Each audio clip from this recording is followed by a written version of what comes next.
বিসমিল্লাহির রহমানির রহিম। আসসালামু আলাইকুম। দীর্ঘদিন অসুস্থ থাকার পর আপনাদের সামনে কথা বলতে পারার জন্য আল্লাহর কাছে শুকরিয়া আদায় করছি। আমার কারাবন্দী অবস্থায় আপনারা আমার কারামুক্তি ও রোগ মুক্তির জন্য সংগ্রাম করেছেন, দোয়া করেছেন। সেজন্য আমি আপনাদের সকলকে ধন্যবাদ জানাচ্ছি। দীর্ঘ আন্দোলন সংগ্রাম ও ত্যাগের মধ্য দিয়ে আমরা ফ্যাসিবাদী অবৈধ সরকারের কাছ থেকে মুক্তি পেয়েছি।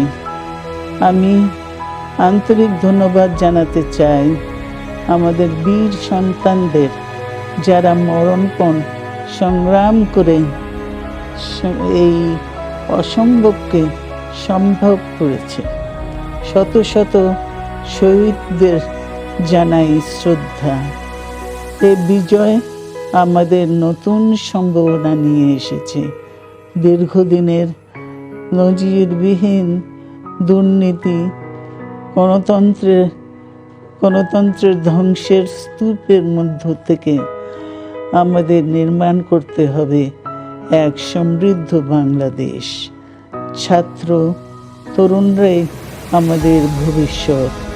তারা তরুণরা এই যে স্বপ্ন নিয়ে বুকের রক্ত ঢেলে দিয়েছে, সেই স্বপ্ন বাস্তবায়নে করতে মেধা, যোগ্যতা, জ্ঞান ভিত্তিক গণতান্ত্রিক বাংলাদেশ গড়ে তুলতে হবে।